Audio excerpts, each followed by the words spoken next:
कृष्णा। तो हम लोग बरसाने धाम आए हैं और बरसाने धाम में इधर पीछे में मंदिर है, श्री जी का, राधा रानी का मंदिर है। ये ब्रह्मा जी पर्वत के रूप में यहाँ पे है, उनके जो 4 सिर हैं वो 4 शिखर के रूप में है, भानुगढ़, दानगढ़, मानगढ़ और बिलासगढ़। तो इसका हम दर्शन करेंगे। ये जो बरसाने धाम है अद्भुत धाम है। स्वयं राधा रानी इधर निवास करती हैं और भगवान श्री कृष्ण अपनी भगवता छोड़ करके, अपना ऐश्वर्य छोड़ करके, अपना वैकुंठेश्वर गोलेश्वर वाला भाव छोड़ करके यहाँ बरसाने धाम में आते हैं। भगवान को जो, जैसे भगवान परम पुरुषोत्तम है, सर्वशक्तिमान है, रसराज है, वो रसों के राजा है, लेकिन रसों का स्रोत उनको राधा रानी, उनकी स्रोत जो है वो राधा रानी में है। भगवान को भी रस यहाँ राधा रानी से ही मिलता है। तो ये अद्भुत धाम है। यहाँ पे दर्शन करने के लिए हमें अपने अहंकार को, अपनी जितनी भी उपाधियाँ हैं कि डॉक्टर हैं, इंजीनियर हैं, ये हैं, वो हैं, शहरी हैं, सब कुछ छोड़ करके आना पड़ेगा। ये जो बरसाना धाम एक कमल के पुष्प की तरह है, बीच में बरसाना है और उसके अगल बगल में पास में राधा रानी की 8 सखियों के 8 अलग अलग गांव हैं। ललिता, विशाखा जो 8 सखियां हैं राधा रानी की, उनके गांव हैं। तो ये अद्भुत धाम है बरसाना, प्रकृति की गोद में बसा हुआ है। तो चलिए हम चलेंगे बरसाना धाम का दर्शन करने के लिए और राधा रानी से प्रार्थना करेंगे, भगवान राधा रानी से प्रार्थना करेंगे कि उनकी कृपा प्राप्त हो हमें। हरे कृष्णा कृष्णा कृष्णा हरे हरे, हरे राम राम राम हरे हरे। इस संसार में राधा नाम से बढ़कर के कोई साधना नहीं है। जैसे ही हम राधा बोलते हैं ना, तो रा बोलने से हमारे सारे कष्ट खत्म हो जाते हैं और धा बोलते बोलते भगवान कृष्ण पहुंच जाते हैं, जो व्यक्ति राधा का नाम लेता है। तो जो हम लोग हरे कृष्णा महामंत्र जपते हैं, उसमें जो हरे है वो राधा रानी का नाम है। इसलिए जब हम जप करते हैं ना, तो बड़े ध्यान पूर्वक जप करना चाहिए। हरे कृष्णा कृष्णा कृष्णा हरे हरे, हरे राम राम राम हरे हरे। बरसाने धाम की जय, राधा रानी की जय। जोर से बोलेंगे राधे राधे। एक आपको और घटना बताते हैं बरसाना धाम की। एक बार एक मोर आया था और पहले वो नंद गांव गया यहाँ से, और किसको पुकार रहा था? भगवान कृष्ण को। कौन पुकार रहा था? मोर भगवान कृष्ण को पुकार रहा था। लेकिन भगवान श्री कृष्ण मोर को दर्शन नहीं दिए। तो मोर क्या हो गया? बड़ा उदास हो गया। मोर बहुत उदास हो गया, बेचारा निराश हो गया कि हम आए थे भगवान कृष्ण का दर्शन करने के लिए, लेकिन नंद बाबा के पुत्र ने उनको दर्शन नहीं दिया। अब मोर आकर के बरसाने में रोने लगा, बरसाने में राधा राधा पुकारने लगा। तो राधा रानी उसके पास गई, उसको अपने गोद में उठा ली और बोली क्या बात है, क्यों रो रहे हो? तो राधा रानी, मैं गया था नंद गांव में, बहुत पुकारा नंद लाला को, लेकिन उन्होंने दर्शन नहीं दिया। राधा रानी बोली कोई बात नहीं, हम तुमको एक मंत्र बताते हैं। अब फिर से तुम नंद गांव जाओ और वहाँ कृष्ण कन्हैया मत पुकारो, नंद बाबा के पुत्र कह के मत पुकारो, बोलना राधे राधे। देखना कृष्ण कैसे दौड़े चले आते हैं। तो मोर गया और फिर नंद गांव में जाकर के पुकारने लगा राधे राधे राधे राधे। भगवान कृष्ण आए और तुरंत उसको दर्शन दिए। और जैसे ही मोर ने भगवान कृष्ण का दर्शन किया, वो नाचने लगा। मोर इतना खुशी में उछल उछल के नाच रहा था कि उसके पंख नीचे गिरने लगे और वहीं पंख उठा करके भगवान कृष्ण अपने मुकुट पर धारण करते हैं, मोर पंख धारण करते हैं। हाँ, भगवान कृष्ण तो कृष्ण को पुकारेंगे तो कृष्ण आएंगे, नहीं भी आएंगे, उनका वो स्वराट है, अपनी इच्छा के मालिक हैं। वो आ भी सकते हैं, नहीं भी आ सकते हैं। लेकिन अगर हम राधा रानी को पुकारते हैं तो कृष्ण अवश्य आएंगे। इसलिए जो चैतन्य महाप्रभु है ना, श्रील प्रभुपाद जी जो हम लोगों को मंत्र दिए हैं, हरे कृष्णा मंत्र, वो बड़े मतलब अद्भुत मंत्र है, महामंत्र है, क्योंकि उसमें राधा रानी का नाम पहले आता है। हरे कृष्णा, हरे मतलब राधा रानी, राधा रानी का एक नाम है हरा, तो हरे मतलब राधा रानी। तो राधा रानी की जो महिमा है अद्भुत है, उसको शब्दों में बयां करना मुश्किल है। आप इतना जान लीजिए कि भगवान श्री कृष्ण जोगेश्वर हैं, ईश्वर हैं सारे ब्रह्मांड के। और ईश्वरः परमः कृष्ण सचितानंद विग्रह अनादिरादि गोविंदः सर्व कारण कारणम। तो भगवान कृष्ण को परम ईश्वर कहा जाता है, लेकिन वो भगवान श्री कृष्ण बरसाने में आते हैं राधा रानी की कृपा प्राप्त करने के लिए। हरे कृष्णा। तो आगे चलेंगे और हम लोग दर्शन करेंगे। तो अभी हम लोग ऊपर मंदिर में चल रहे हैं, भानुगढ़ मंदिर में, जहाँ पे कि राधा रानी अपने पूरे परिवार के साथ, आप सब जानते हैं उनकी माता का नाम था कीर्तिदा, पिताजी का नाम था वृषभानु और वृषभानु महाराज, और उनके बड़े भाई का नाम था श्रीदामा और उनकी बहन का नाम था अनंग मंजरी। तो राधा रानी अपने पूरे परिवार के साथ भानुगढ़ में रहती थी। चढ़ाई थोड़ी ऊंची है, सारे भक्त देखिए चढ़ रहे हैं। सब लोग बोलिए राधे राधे। पैदल चलना है ना कृष्णा, पैदल चलना है ना। हाँ बलराम भी चलेगा, बलराम भी पैदल उतरो, थोड़ा सा पैदल उतरो, नीचे नीचे उतरो, नीचे उतरो ऊपर। राधे। तो ये बरसाने धाम में ब्रह्मा जी स्वयं पहाड़ के रूप में आए थे। उन्होंने बहुत घोर तपस्या की थी भगवान की कृपा प्राप्त करने के लिए, भगवान के भक्तों की कृपा प्राप्त करने के लिए। तो भगवान ने उन्हें कहा था कि आप बरसाने में जाइए वृषभानु महाराज के गांव में, और वहाँ पर्वत बन जाइए, फिर हम पर्वत के शिखर पे लीला करेंगे। तो ब्रह्मा जी यहाँ आकर के पर्वत बने हुए हैं, और 4 यहाँ पे उनके शिखर हैं। जो ब्रह्मा जी के 4 सिर हैं वो 4 शिखर के रूप में यहाँ पे हैं, भानुगढ़, दानगढ़, मानगढ़ और बिलासगढ़।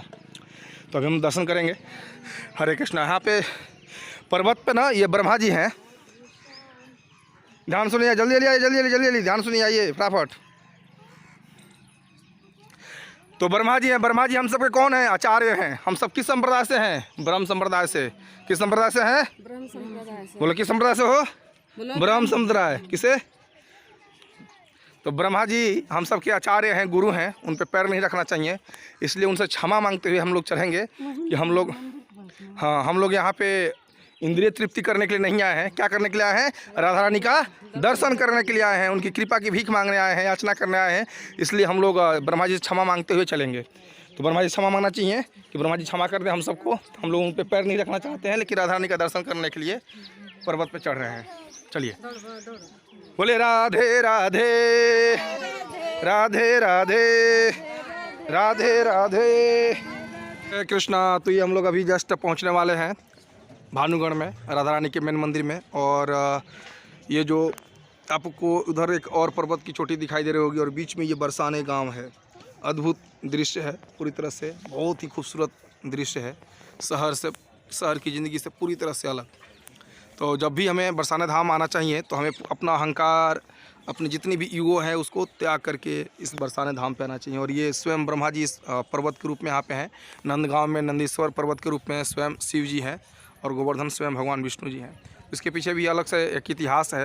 वो माता अनुसुईया ब्रह्मा विष्णु महेश को श्राप दी थी जब वो लोग उनकी परीक्षा लेने आए थे कि पत्थर बन जाइए, तो ये पत्थर के रूप में आए। और फिर एक बार ब्रह्मा जी की भी इच्छा थी भगवान कृष्ण और उनके भक्तों के चरण छीन उनके ऊपर पड़े, उनका रज प्राप्त हो। तो भगवान ने ब्रह्मा जी से कहा था कि आप बरसाने में चले जाइए। तो अभी हम लोग मंदिर की तरफ जा रहे हैं। अद्भुत नज़ारा है, आपको शब्दों में बयान नहीं कर सकते कितना सुंदर दृश्य है इधर, है ना। आप खुद थोड़ा देख सकते हैं अगर दिखे तो अद्भुत नज़ारा है ये, और हम सबको बरसाने ज़रूर आना चाहिए। तो अभी हम लोग आ गए हैं भानुगढ़ मंदिर में, भानुगढ़ मंदिर में। और ये वही जगह है जहाँ पे राधा रानी विराजमान रहती थी अपने पिता वृषभानु महाराज, माता कीर्तिदा, बड़े भाई श्रीदामा और छोटी बहन अनंग मंजरी के साथ। तो ये अद्भुत मंदिर है राधा रानी का, लाडली जी मंदिर भी बोलते हैं इसको, श्री लाडली जी महाराज मंदिर। राधा रानी का दर्शन हो,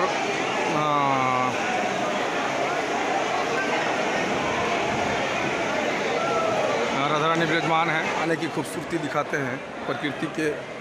आप समझ लीजिए राधा रानी का धाम है तो कैसा होगा ये, राधा रानी का धाम है। जिस धाम पे भगवान वैकुंठेश्वर भगवान आते हैं यहाँ पे, तो ये कैसा धाम होगा। हम सब ब्रज में जाते हैं, सारे देवी देवता ब्रज में आते हैं भगवान कृष्ण का रज लेने के लिए, क्योंकि ब्रज ही धाम ऐसा है जहाँ पे भगवान श्री कृष्ण नंगे पाँव रहते हैं। बाकी कहीं पे भी भगवान का नंगा पाँव पृथ्वी पे नहीं पड़ता है।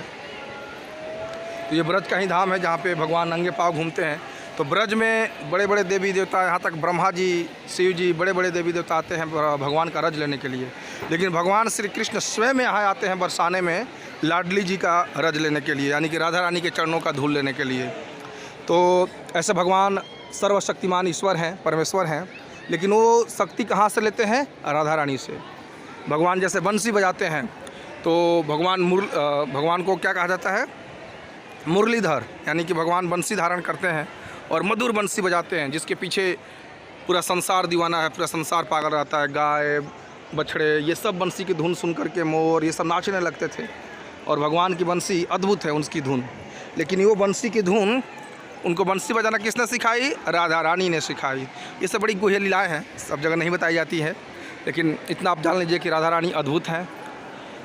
भगवान जो अखिल ब्रह्मांड को कंट्रोल करते हैं उनको कंट्रोल करती हैं श्रीमती राधा रानी, इसलिए उनको मदन मोहन मोहिनी कहा जाता है।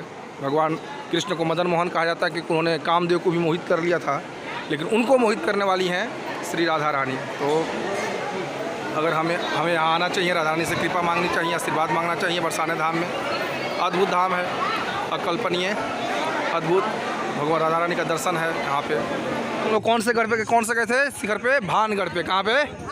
अब हम लोग आए मानगढ़ और दानगढ़। वो जगह है जहाँ पे भगवान श्री कृष्ण अपने ग्वाल बाल संगियों के साथ मिल करके राधा रानी और गोपियों से क्या मांगते थे? दान मांगते थे, मक्खन, टैक्स मांगते थे, टैक्स। हाँ, जब राधा रानी मक्खन लेके जाती थी इधर से तो टैक्स मांगते थे। और मानगढ़ में राधा रानी मान करती थी तो भगवान श्री कृष्ण उनको मनाते थे, उनके चरणों में गिर करके मनाते थे, अपना मुकुट बुन के चरणों में रख देते थे और राधा रानी को मनाते थे। तो इसलिए इसको मानगढ़ कहते हैं। और बिलासगढ़ दूसरी पर्वत शिखर पे है, उस साइड में जो पर्वत है उस शिखर पे है बिलासगढ़। हाँ, हरे कृष्णा। तो ये पर्वत नहीं है, ये स्वयं ब्रह्मा जी है। हमें इनसे क्षमा मांगते हुए इनके ऊपर चलना है ताकि हम भगवान का दर्शन कर सकें, राधा रानी का दर्शन कर सकें। दानगढ़, हरे कृष्णा। तो ये दानगढ़ था और अभी हम लोग चल रहे हैं मानगढ़, जहाँ पे राधा रानी मान करती थी और उनको मनाने के लिए भगवान उनके चरणों में गिर जाते थे। तो ये मानगढ़ जाने का रास्ता देखिए, आपको कुछ कुछ उस चोटी पे मानगढ़ दिखाई दे रहा होगा। तो ये देखिए यहाँ पे राधा रानी घर बनाया जाता है। यहाँ पे बलराम भी घर बना रहा है, इधर ही रहना है बलराम, इधर ही रहना है। हाँ, घर बरसाने में घर बन रहा है, देखो हम ही बना ही लेते। सारे पेड़ों पे दिख रहे होंगे आपको दिवाले में। तो बरसाने में एक बाबा हुए करते थे जिनका नाम था राजेश्वरी दास, उनको राधा बाबा भी कहते थे। तो वो सब जगह जा करके पेड़ों पे देखिए सुंदर पेंटिंग करके पेड़ों पे श्री राधे लिखे हैं। और ऐसे ही ब्रज की दीवारों पे वो श्री राधे लिखते थे और बड़े अद्भुत तरीके से लिखते थे। देखिए इस पेड़ पर भी लिखे हैं श्री राधे, और राधा राम की नाम की ही वो पूजा करते थे। तो बड़ा अद्भुत थे राजेश्वरी बाबा, उनको कि राधे बाबा भी कहते थे। कुछ साल पहले अभी उन्होंने शरीर छोड़ दिया है। हरे कृष्णा। तो ये मान मंदिर है बरसाना, यहीं पे राधा रानी मान करती थी, भगवान कृष्ण उनको मनाते थे, बड़ी मुश्किल से मना पाते थे। कृष्णा। तो देखिए ये मानगढ़ है जहाँ पे भगवान कृष्ण राधा रानी के चरणों में गिर करके उनको मना रहे हैं और अपना मुकुट भी भगवान राधा रानी के चरणों में रख देते हैं हम उनको मनाने के लिए। ये जो टोटल पर्वत है ये ब्रह्माचल पर्वत कहलाता है और इसके 4 शिखर हैं। भानगढ़ जहाँ पे हम लोग गए थे, जहाँ पे राधा रानी का मंदिर है। इसके बाद दानगढ़ जहाँ पे भगवान दान मांगते थे। बिलासगढ़ दूसरे पर्वत पे है, दूसरे पर्वत शिखर पे है जिसमें भगवान बिलास करते थे। और ये मानगढ़ जहाँ पे राधा रानी मान करती हैं और भगवान उनको मनाते हैं। तो देखिए 60,000 वर्षों की तपस्या से प्रसन्न होकर श्री हरि ने ब्रह्मा जी को, उन्हें यानी ब्रह्मा जी को पर्वत रूप बपू प्रदान किया ताकि ब्रजराज के रूप में उन्हें भगवत कृपा मिल जाए। तो ब्रह्मा जी 60,000 वर्षों तक तपस्या किए थे भगवान की कृपा पाने के लिए। उनके ब्रजरज को पाने के लिए भगवान ने उनको पर्वत का रूप धारण करने का आदेश दिया और ब्रह्मा जी पर्वत के रूप में यहाँ पे आए। उनके 4 जो सिर हैं वो 4 शिखर के रूप में हैं, भानगढ़, दानगढ़, बिलासगढ़ और मानगढ़ के रूप में। हरे कृष्णा। ये सब देख सकते हैं आप। यही मानगढ़ में माननी श्री राधा अपने प्रियतम की प्रियता के लिए रूप कर बैठती हैं और श्री श्याम सुंदर उनके चरण पकड़ कर उन्हें मनाते हैं। सखी जन भी मनाने में सहयोग करती हैं।